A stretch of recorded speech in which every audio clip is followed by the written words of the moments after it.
सबको जय मसीह की। और आज मैं आपको बताने जा रहा हूँ एक किताब जिसका नाम है अद्भुत संसार का अद्भुत मार्ग, और इसके लेखक है डॉक्टर हिजकिय्याह फ्रांसिस जी। तो मैं इस किताब के बारे में जो खासियत है वो आपको बताने जा रहा हूँ। इसमें अन्य भाषा के बारे में बताया गया है और हिजकिय्याह फ्रांसिस जी कहते हैं, मैं समझता हूँ यदि मैंने अन्य भाषा बोलने का बहुमूल्य वरदान ना पाया होता तो मेरी 75% सेविकाई नष्ट हो गई होती। अन्य भाषा बोलने के वरदान ही ने मेरी सेविकाई को प्रभावशाली बनाया। अन्य भाषा बोलने के द्वारा मैंने इतनी अधिक आशीष पाई है कि यदि कोई स्वर्गदूत भी मुझसे आकर यह कहे कि अन्य भाषा का वरदान आवश्यक नहीं है तो मैं उसकी बातों का यकीन नहीं करूँगा।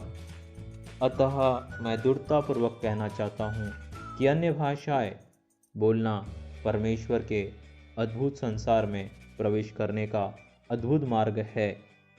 पिछले 30 वर्षों में परमेश्वर ने मेरे जीवन में और मेरे द्वारा असंख्य आश्चर्यक्रम किए हैं, और इनमें अन्य भाषा में बोलने के वरदान की महत्वपूर्ण भूमिका रही है। जब जब भी मेरी सांसारिकता और मेरी भावनाएं मुझ पर विजय पाने की कोशिश करती है तो मैं अन्य भाषा में प्रार्थना करता हूँ। मैंने अनेकों बार इस बात को सत्य पाया है कि अन्य भाषाएं बोलने से मेरे आंतरिक मनुष्यत्व को सामर्थ्य मिलती है और मैं शारीरिकता पर प्रबल होता हूँ। इसीलिए मैं इस भाषा को विजय दिलाने वाली भाषा कहता हूँ। जब भी मैं परमेश्वर की उपस्थिति का गहरा एहसास नहीं करता तो मैं अन्य भाषा बोलता हूँ। अन्य भाषा बोलने से तुरंत ही तीव्र जल धारा के समान यीशु की उपस्थिति से उमड़ने लगता हूँ और उस समय अपने आप को परमेश्वर के साथ एकजुट महसूस करने लगता हूँ। इस भाषा को मैं उत्तेजित करने वाली भाषा के नाम से पुकारता हूँ। जब भी मैं विपरीत परिस्थितियों का सामना करता हूँ और मेरा हृदय दुखी हो जाता है तो मैं आंसुओं के साथ अन्य भाषा में बोलता हूँ। पल भर में ही मेरे हृदय का बोझा और भय आदि ऐसे गायब हो जाते हैं जैसे धूप में बर्फ पिघल जाता है। मैं इस भाषा को संतोष देने वाली भाषा के नाम से पुकारता हूँ। जब जब मेरा मन घबराता है और हृदय व्याकुल होता है तो अन्य भाषाओं में बातें करता हूँ। ऐसे समय में मुझे एहसास होता है कि कोई बात मेरे अंदर जागृत हुई और घबराहट और व्याकुलता रूपी आंधी तूफान को डांटने लगी हो कि सब कुछ शांत हो जाए। फिर वह शांति जो समझ से परे है मेरे हृदय और मन में राज्य करने लगती है। इस भाषा को मैं स्थिर करने वाली भाषा या सत्य पर स्थिर रखने वाली भाषा के नाम से पुकारता हूँ। जब मुझे परमेश्वर की इच्छा जाननी होती है और उसकी वाणी ना सुनने के कारण उदास हो जाता हूँ तो मैं अन्य भाषा में बोलने लगता हूँ और अन्य भाषा में प्रार्थना करते हुए कुछ समय व्यतीत हो जाता है तो उन निराशाओं और संदेहों के मध्य मुझे दिल की गहराइयों में परमेश्वर की मधुर वाणी स्पष्ट सुनाई देने लगती है। अतः मैं इस भाषा को प्रेरित करने वाली भाषा कहता हूँ। सेवा करते करते जब मैं थक कर चूर हो जाता हूँ तो अन्य भाषा का प्रयोग करता हूँ। मैं आश्चर्यचकित हो जाता हूँ कि परमेश्वर की उपस्थिति मेरे अंदर नया युवा बल देती है और मुझे ताजा दम कर देती है। इस भाषा को मैं ताजगी भरने वाली भाषा कहता हूँ। जब मैं परहित प्रार्थनाएं करता हूँ और समझ नहीं आता कि और किन किन विषयों के लिए प्रार्थना करूँ, तो मैं अन्य भाषा बोलता हूँ। यह मुझे उत्तेजना से भर देती है और मैं जान लेता हूँ कि प्रार्थना करने वाला मैं नहीं परंतु पवित्र आत्मा है, जो मुझ में रहकर आहे भर भर कर और रो रो कर प्रार्थना करता है और उसके आंसू मेरे आंखों से टपकते हैं। तो मैं इस भाषा को निवेदन करने वाली भाषा कहता हूँ। जब मैं प्रभु से जानना चाहता हूँ कि मैं कौन सा संदेश लोगों को दूँ, तो अन्य भाषा में बातें करता हूँ। तो मैं प्रायः आश्चर्य से भर कर देखता हूँ कि परमेश्वर के रहस्यों से भरी बातें मेरे दिलो दिमाग में आने लगती है। मैं इस भाषा को नबूवत करने वाली भाषा कहता हूँ। जब मैं परमेश्वर के वचनों की सामर्थ्य देखना चाहता हूँ, तो अन्य भाषा बोलता हूँ। बाइबल पढ़ते समय अन्य भाषा बोलने से आत्मिक प्रकाशन होने आरंभ हो जाते हैं। इस भाषा को मैं प्रकाशन देने वाली भाषा कहता हूँ। जब मैं आत्मा के वरदानों का प्रकटीकरण देखना चाहता हूँ, मैं घंटों तक अन्य भाषा बोलता हूँ। परिणाम स्वरूप लोगों को चंगा होते और छुटकारा पाते और नबूवत को स्वतंत्रतापूर्वक कार्य करते देखकर सदैव आनंद से भर जाता हूँ। मैं इस भाषा को आश्चर्यक्रम करने वाली भाषा या अद्भुत कार्य करने वाली भाषा कहता हूँ। जब जब मैं अपने हृदय की जांच करता हूँ, तो अन्य भाषा का प्रयोग करता हूँ और हृदय की गहराइयों से परमेश्वर से प्रार्थना करता हूँ कि वह मेरे हृदय की जांच करे और उसे परखे। मैं गवाही दे सकता हूँ कि पवित्र आत्मा प्रभावपूर्ण ढंग से गुप्त पापों को प्रकाशित करता है, जाने अनजाने में किए गए अपराधों को प्रकट करता है और कायल करता है। अतः मैं इस भाषा को शुद्ध करने वाली भाषा कहता हूँ। जब जब शत्रु बाढ़ के समान आता और दुष्ट आत्मा घेर लेती है, तो मैं अन्य भाषा में बातें करता हूँ। मुझे आश्चर्य होता है कि पवित्र आत्मा अपना झंडा ऊंचा करता है और अंधकार मिटाकर ज्योति भर देता है। इस भाषा को मैं विजय प्राप्त करने वाली भाषा कहता हूँ। मैं इसी प्रकार बहुत से अनुभव बता सकता हूँ जिनका कोई अंत नहीं। यह मेरे मिट्टी के बर्तन रूपी शरीर में बहुमूल्य धन है, जो मुझ जैसे साधारण मनुष्य को महिमापूर्ण परमेश्वर के स्वर्गीय संसार से जोड़े रखता है। इसलिए मैं इस भाषा को स्वर्ग से जोड़ने वाली भाषा कहता हूँ।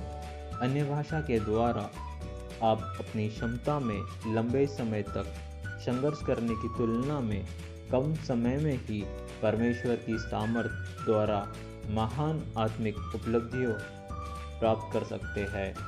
ऐसी महान उपलब्धियों को प्राप्त करने का निःशुल्क धन हमें अन्य भाषाओं में प्राप्त होता है। अन्य भाषा के इस वरदान ने प्रारंभिक कलीसिया के लिए परमेश्वर के अद्भुत संसार के द्वार खोल दिए, जिसके कारण अनेकों अद्भुत कार्य उनके मध्य हुए। मुझे पूरा यकीन है, अपना प्रथम संदेश देने से पहले पतरस ने घंटों तक अन्य भाषा बोली होंगी। यही कारण है कि उसके मुंह का निकला हुआ प्रत्येक वचन दोधारी तलवार बन गया, जिससे हजारों लोगों के हृदय छिल गए। भीड़ के सामने पतरस द्वारा अद्भुत आश्चर्यक्रम प्रकट होने का मुख्य कारण गुप्त में उसके द्वारा अन्य भाषा बोलने में समय व्यतीत करना था। भोजन वितरण की सेवा करने वाले स्तिफनुस और फिलिप्पुस जैसे व्यक्ति भी पवित्र आत्मा से इतने परिपूर्ण व्यक्ति थे कि मैं सरलता से कल्पना कर सकता हूँ, जब वे अपनी सेवा करते थे तो अन्य भाषा बोला करते थे। पौलुस और उसकी टीम के सदस्य भी अन्य भाषा बोलने वाले मनुष्य थे, जिन्होंने संसार में उथल पुथल मचा दी थी। संत पौलुस, जो कि प्रेरितों के काम नामक पुस्तक की 1/3 का मुख्य पात्र है और जिसने 3 मिशनरी यात्राएं भी की थी, वो सबसे अधिक अन्य भाषा बोलने वाला मनुष्य था। इस बात को कदापि ना भूलिए कि नए नियम के सभी लेखक अन्य भाषा बोलने वाले मनुष्य थे। शुओं की भांति डरपोक शिष्यों को किस सामर्थ्य ने सिंह के समान दहाड़ने वाले मनुष्य बना दिया था। यह बड़ी आश्चर्यजनक बात है कि लोग प्रेरितों द्वारा अन्य भाषा में प्रार्थना करने और इस दिव्य भाषा को बोलने की योग्यता पर विचार किए बिना प्रेरितों के विभिन्न कार्यों की प्रशंसा करते हैं। चाहिए तो यह था कि इस बात पर सोच विचार जाता कि अन्य भाषा ही है जिसने प्रेरितों को विभिन्न आश्चर्यक्रम करने योग्य बनाया था। वे मनुष्य जिनकी मैं प्रशंसा करता हूँ। मैं भारत के 2 परमेश्वर के जनों की अत्यधिक प्रशंसा करता हूँ। अब वे प्रभु के पास चले गए हैं। इनमें से एक को परमेश्वर ने वरदानों द्वारा प्रभावशाली रूप से प्रयोग किया और प्रचार करते समय लोगों के नाम बता दिया करते थे और उनके संबंध बहुत सारी सही जानकारी भी दे दिया करते थे। उनके संदेशों को सुनने के लिए भारत में बड़ी भीड़ की भीड़ उमड़ पड़ती थी। उनके जीवन में अन्य भाषा में घंटों तक नियमित रूप से बोलना उनकी आदत में शामिल था। दूसरे व्यक्ति को दुष्ट आत्मा पर अद्भुत सामर्थ्य प्राप्त थी। उनकी सभाओं में हजारों दुष्ट आत्माग्रस्त लोग आया करते थे और पूर्ण रूप से स्वस्थ होकर घर लौटते थे। जब जब वे मेरे घर में ठहरते थे तो हम घंटों तक उन्हें ऊंची आवाज में अन्य भाषा बोलते हुए सुना करते थे।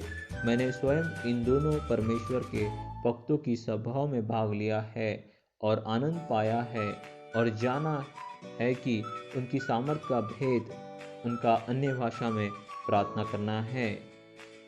कहानी। एक बार एक अनपढ़ युवा दंपत्ति जिनकी हाल ही में शादी हुई थी, एक प्रदर्शनी की चौकाचौंध ने उनका मन बड़ा आकर्षित किया। वहाँ तरह तरह के बिजली से चलने वाले यंत्र और झूले थे। तेज गति से चलने वाली एक गाड़ी देखकर वे बड़े खुश हुए। प्रदर्शनी का भरपूर आनंद लेने के बाद वे घर लौट गए। घर जाकर पति ने बड़ी उत्सुकता से पत्नी से पूछा कि उसे प्रदर्शनी कैसी लगी। उसकी पत्नी, जो निपट अनपढ़ थी, सरल भाव से कहा, सब कुछ तो बड़ा अच्छा था, लेकिन वहाँ जो कोने में एक मशीन रखी थी और बड़ा शोर मचा रही थी, वही अच्छी नहीं लगी। उस मशीन ने मुझे बड़ा परेशान किया। पति उसकी बात पर हंसा और बोला, वो मशीन जनरेटर कहलाती है जो बिजली पैदा करती है। उसी मशीन ही के कारण तो प्रदर्शनियों में चौकाचौंध थी। यदि वह मशीन ना होती तो प्रदर्शनी भी ना होती। जहाँ अनेकों लोग वेदों के नाम काम की पुस्तक को पढ़कर प्रफुल्लित और आश्चर्यचकित होते हैं, पौलुस की पत्रियों में दर्शन प्रकाशन की बातों से वे उत्साहित होते हैं, परंतु वे जनरेटर की आवाज़ अन्य भाषा सुनना पसंद नहीं करते। नजर आते हैं, कहते हैं काश ये जनरेटर की आवाज़ अन्य भाषा ना होती। ये बड़े ही दुख की बात है। प्रियो, अपने जीवन में मैंने जो अद्भुत आशीषें अन्य भाषा द्वारा पाई है, उनका वर्णन मैं घंटों तक लगातार कर सकता हूँ। कलीसियाई इतिहास और नए नियम में हम जितनी भी चिन्ह और चमत्कार की बातें पढ़ते हैं, उनके पीछे एक ही भेद छुपा है और वो है अन्य भाषा। आप लोगों में जो अन्य भाषा बोलते हैं, उनसे मेरा निवेदन है कि निरंतर अन्य भाषा में बोलना जारी रखें।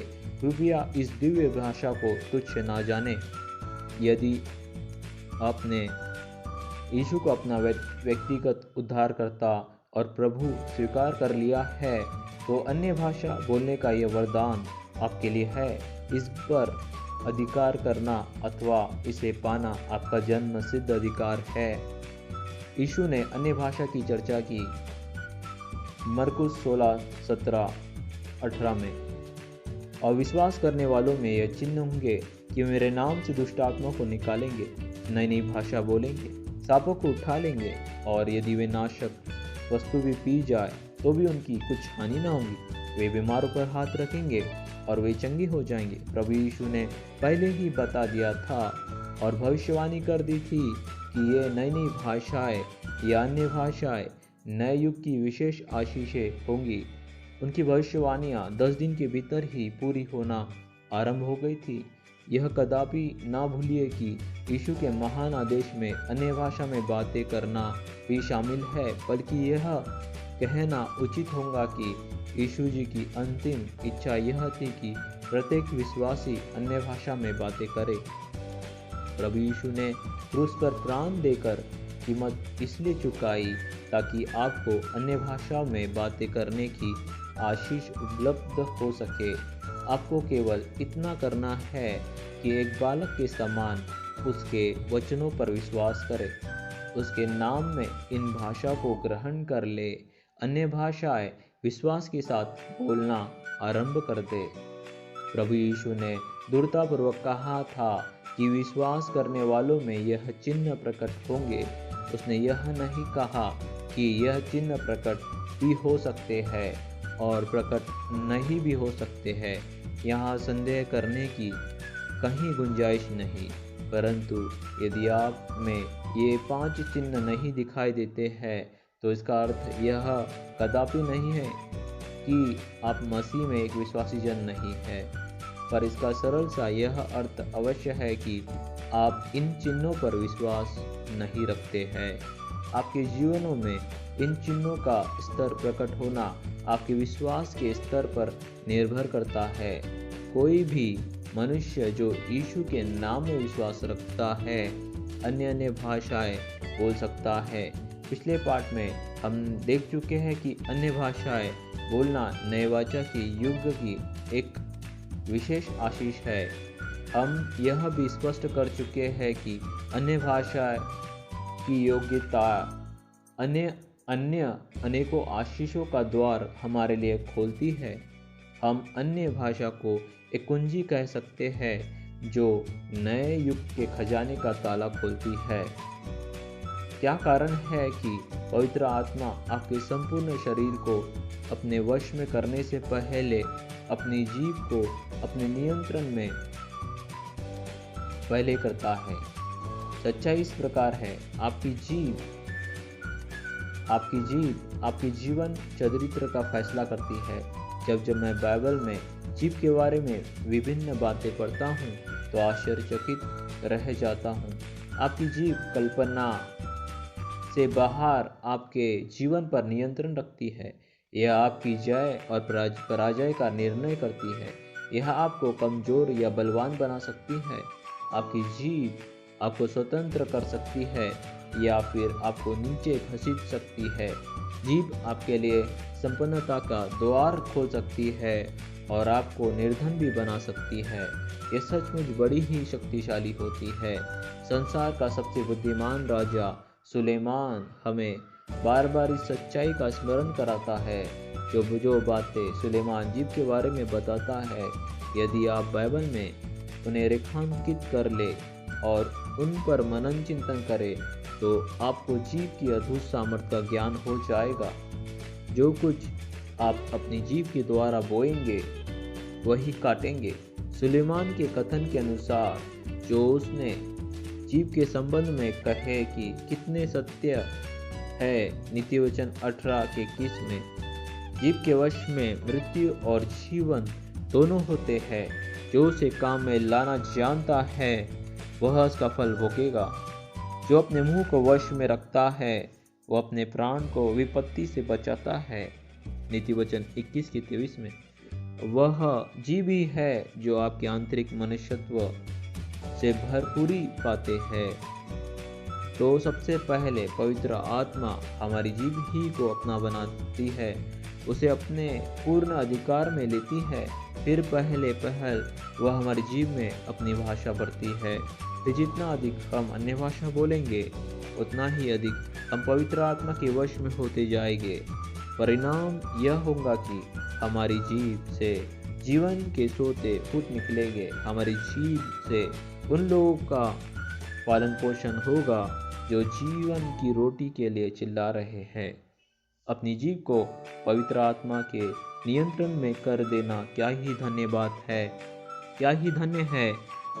आप जो पवित्र आत्मा की भाषा अर्थात अन्य अन्य भाषा बोलने के लिए मुंह खोले। प्रयोग इन बातों को आप सुने।